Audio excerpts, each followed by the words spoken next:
Women like this must be stopped. We need to hold them accountable. If you're gonna make a bold accusation like this, you need to prove that what you're saying is the truth. What's up, you guys? Welcome back to my channel. I'm Tiff with the T, and I'm back with another video. This video is completely unplanned, but I woke up and I saw that Porsha Williams was on the Tamron Hall show, and I was so livid. I had to make a video. Let's take a look at what happened. You know, I feel like my nervousness is because, the book was a lot for me. It really was. It took me some time to get to the place to be ready to speak to a lot of different things in the book. I knew if I ever did a book, it needed to be 100% honest and transparent. And in order for my book to be effective in the purpose of the book, which is to inspire someone else, tell my testimony so someone else can see themselves in my story, I had to really revisit some very emotional, painful things in my past. And so I was nervous to release that. Yeah. But a lot of this didn't even come up on the now. show. So a lot of this did not come up on the show. No, it didn't. No, it didn't. I do speak about housewives. I mean, how could I write a whole book and leave out 10 years of my life? Yeah. But a lot of the book is from childhood, focuses on 20 to 30 years old. Because that's when I really dealt with a lot of pitfalls I found myself in, some bad decisions. I found it to be so touching and revealing. You talk about your childhood, and one of the things you revealed in the book is that as a child, you had contemplated suicide. You said, I couldn't tell my mom that I'd held a bottle of pills, thinking about swallowing all of them, but deciding against it because I feared I'd be brain dead, and I definitely didn't want that to be. You were a kid. What was causing, or what did you learn was at the heart of these feelings for such a young kid to think about? At that age, I didn't know what was causing it. I wanted to make sure I discussed it in the book because it's something that parents don't think about. How old were you when you had your first thought of suicide? I'm not sure exactly. I can't remember. I was definitely probably around the age of 10, somewhere around there. I had dealt with a lot of bullying in school. I didn't think much of myself, even though I had such a strong mother and a great provider. I had my father there as well. So I had a support system. And that's why I wanted to talk about it, because it's not just kids who've been neglected who find themselves in those dark places. And this conversation needs to be had so mothers and their kids, fathers and their kids can talk about this. That was really, really tough for me to revisit, even as a grown woman. Because when you think of depression, now when I think of it now and I identify as, okay, that's depression. I didn't know then, when I took the scarf and put it on the door, what that action was. I didn't really know. All I can say at this moment, it was by the grace of God to save me in that moment. Because you, as a child, you don't think that once you stop your breath, it doesn't come back. And so I think that's why a lot of children, God rest their soul, we are suffering from that now in our nation. A lot of kids have died from suicide. So I want to talk about that. But by passing through that as a child, I kept facing those same demons over and over. And that's what the book traces, that whole journey. You also, from childhood to your point, young adulthood, reveal something I did not know, and I don't think many people knew, this relationship with R. Kelly. And you write about him. I wanted to believe I wasn't a girl he was locking in his room to use whenever he wanted. You kept your interactions with him a secret. Now, we're not going to touch too much on that part where she was talking about contemplating suicide as a 10-year-old. Because for me to say that I don't believe her, well, that's a slippery slope. So what I'm here for is her accusing R. Kelly in her new book of abusing her, of being one of his victims. I'm not buying it. I'm absolutely not buying it. And I'm not the only one. Let's look at some of these comments from the Shade Room. Minked by MK says, I just don't know, child. Girl. How? Just how? Bruh. Char2.x. Girl, bye. Another user, Jenna Elias, says, clout is one hell of a drug. Why not bring it up back then? You know what, Jenna? I wonder the same thing. Why is it just now coming out? Now that you're promoting your book and your new television show. This is the problem that we have in the US. Women come forth and they make these allegations, they make these accusations, and they think that they could just put it out there and what? And what? What is it that they think is going to come of bringing this up after the fact, years and years later, after everything is said and done? The man's been locked up. There's been a whole parade of women who's come out and accused him, and she never once said anything to anybody. She never told anybody that she had dealings with R. Kelly. Come on, I'm not buying it. I absolutely am gonna need some receipts. The burden of proof is on you, Porsha Williams, because you chose to stay silent until it was convenient for you to mention it.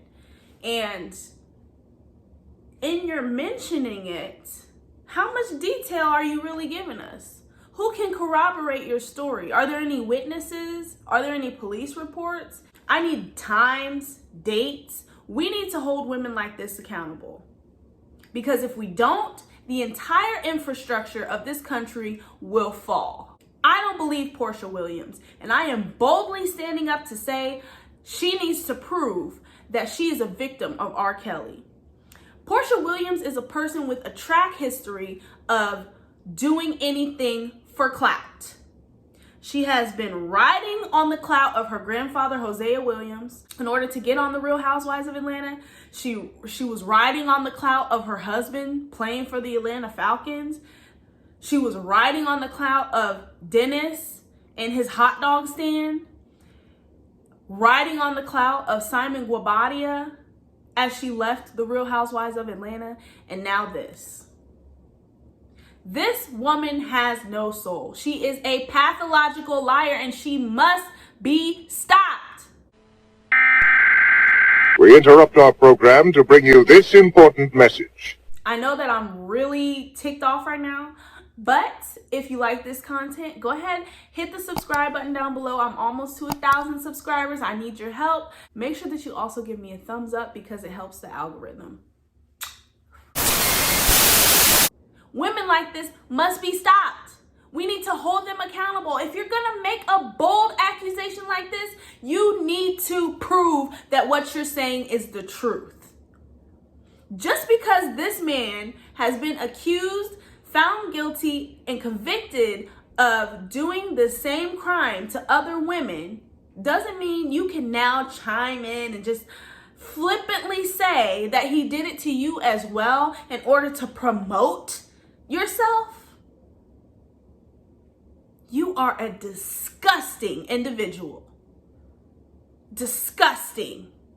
And the fact that we give women like this a platform, we make women like this famous, we give them fame and fortune, we give them watch time on the television, we follow them on Instagram. This woman has no soul. She is a blood-thirsty, soul-sucking, pathological liar. And I need some receipts. Oh, wait, but there's more. When he started to be accused of these crimes against young girls, and then it escalates, and then it's on trial, and he's convicted, were you thinking, I've got to tell? Or did you think, I don't want to be in the middle of this? You know, putting R. Kelly's name in the book, because some people I named, some people I didn't name, and putting his name in the book, it's just putting a name to another face that I had already encountered before. Putting his name in the book was very strategic, and it was solely, don't get it twisted, putting his name in the book was simply to promote her book sales. she doesn't have the balls to say it. She'll never say that, but that's the truth. And putting his name in the book, it's just putting a name to another face that I had already encountered before. That answer doesn't even make sense. It doesn't even make sense. Putting his name in the book was putting a face to a name I had already encountered before. What? She's so full of shit. It's obvious. This woman is lying. He had just been one of the men who was a predator in my life, who had taken advantage of me and mentally abused me in my life. So I saw him no different than those same men. That same darkness, that same treatment, they faced and met the same Porsha who did not know her self-worth. I didn't love myself. I didn't see who I was in those situations. You know, I was a grown woman. I had a penthouse in Buckhead. I had my own business. I wasn't your usual so-called victim. As a young woman in Buckhead, I wonder how much the rent cost for you to feel that you had to sleep with R. Kelly to make something shake. If you guys follow the Real Housewives of Atlanta, you'll see that Porsha actually wanted to be a singer. Porsha Williams thinks that she can sing. That is something she feels that she can tie into this whole R. Kelly madness. She can say that as an aspiring singer, which she does not sing well, don't go looking for any of her videos. It's definitely going to be a waste of time. She felt that that is a tie to this man.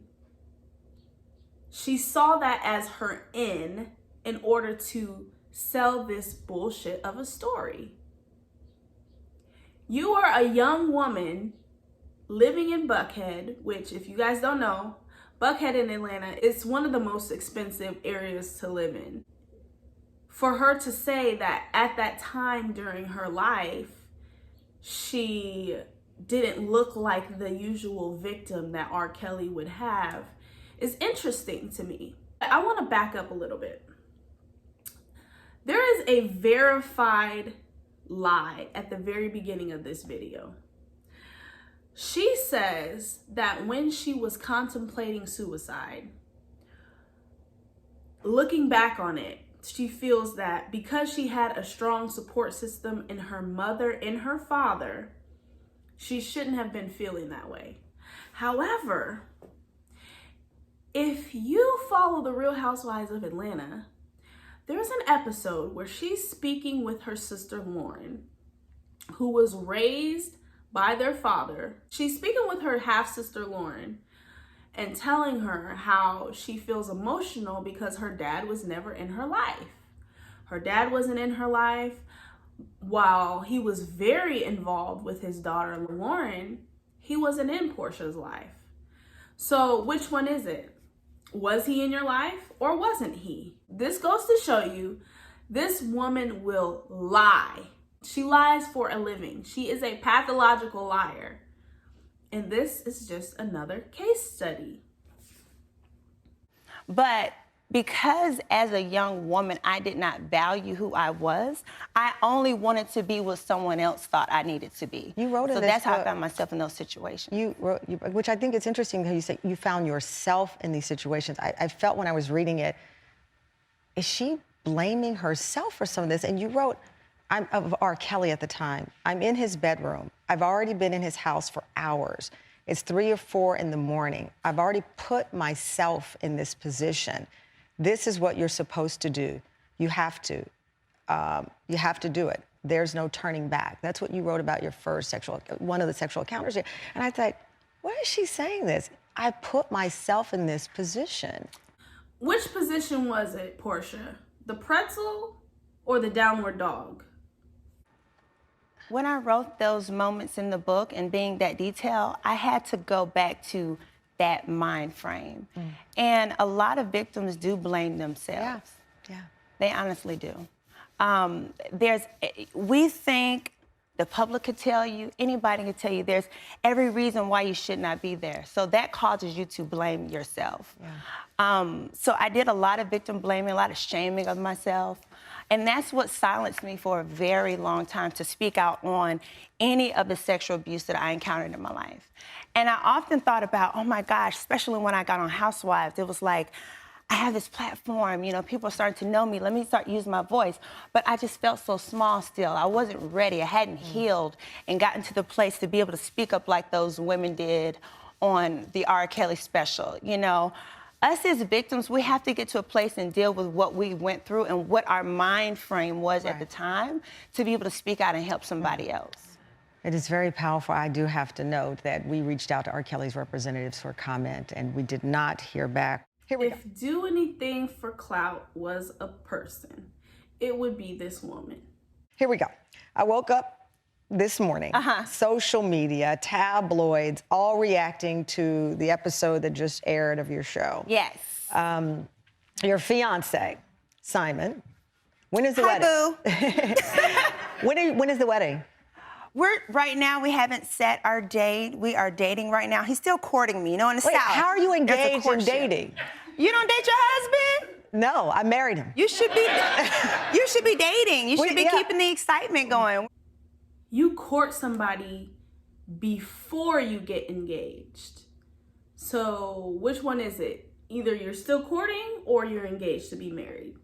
We're enjoying each other. You're engaged to be married. Right, and I'm still his special sweetheart. We are in the honeymoon phase. We're enjoying each other. Yeah, it'll come. Yes, if you're engaged to somebody, that means there is intention behind your dating, intention behind your courting. If you're telling us that you're still dating or you're still in the honeymoon phase, first of all, you can't be in the honeymoon phase without having been married, okay? That's first of all. Second of all, if you're telling us that you don't have a wedding date and you're still in the courtship phase, that means there's no intention. There's no intention to be married. She's telling you they do not have intentions to be married. Okay. And you don't need to be dating. We date. Date nights are important. It's important. When he proposed, we set a wedding date and we followed through. Yes, but you know, you want to still keep up that nice feeling, getting dressed. Will a wedding date prevent you from doing that? You know, in the South, we call it. I'm Southern. We call it the courtship moment. And he's still just treating me so special. We just bought a home together. We're about to move in. We've got so much going on that you're buying I'm Southern. You're buying a home before married. That breaks a Southern rule. No, we bought a home. We already bought the home. We've closed already. You see how she's putting emphasis on how she bought a home already? What Porsha's doing that she doesn't want you to know is she's trying to sink her teeth in deep enough to make sure that once she leaves Simon, she's elevated herself in some form or fashion. She's trying to come up in some way, and she hasn't quite figured out how she's gonna do it, because I'm sure the prenup is there. She hasn't quite been able to sink her teeth in deep enough to feel assured that when she leaves, because trust me, she's going to leave, the relationship is a farce, she wants to make sure that she's secured the bag. That's what she's hiding. This woman has no soul. She has to be stopped. Women like this have to be stopped. We need to hold women like this accountable. I do believe the wedding is going to proceed. I think you're holding something back. I don't know what it is. You are. I'm just being honest with you. So Simon, well, this perhaps is why. So Simon revealed on the show that his grandfather had 25 wives. That's a lot. And that prompted you apparently to ask him if he'd ever cheat. He responded, if he'd ever cheated. And he responded, of course, everybody has cheated, which is true for some people, not everybody. And then people started commenting, believing that you were setting yourself up for a problematic relationship again. Let's start with he's Nigerian. Hello? What does that mean? It's his culture. It's his culture. It's the Nigerian culture. My husband is Nigerian, so I'm so glad you brought that up. While it may have been commonplace back in the day for a man to have multiple wives, today that's not really the accepted way of thinking. Modern Nigerian men today typically do not have multiple wives. There are exceptions to the rule, don't get me wrong. And culturally, Nigeria does have a history of that. However, that's not commonplace. So let's just set the record straight. They are allowed and is open to have multiple wives. Some have 2. His father had 2. Grandfather had 25, 60-something grandkids. Yeah, but you know, Simon has been in America since he was about 17 years old. And I'm American. Yeah. So we're gonna have 1 wife and 1 husband. Listen, I don't care about anything Porsha Williams, except for this one thing. I want her to be held accountable. I feel that the burden of proof should be on her. She needs to prove what she said about R. Kelly is true. We cannot allow women to keep doing this. They come forward out of the woodwork, point their scrawny little manicured fingers and say, this person did this, in order to promote their own agenda. And she didn't tell a soul during the height, all the madness, the media, all that stuff was happening, and she didn't tell anybody. No, I'm not buying it. You can't just put that out into the atmosphere and that's it. Absolutely not. This woman is a sociopath. And I would like, even though R. Kelly is sitting in jail, he should still have some basic fundamental human rights. The right to the truth should be there for everybody. Everyone. I don't care if he is a criminal. Let me know what you guys think in the comment section down below. Thank you so much.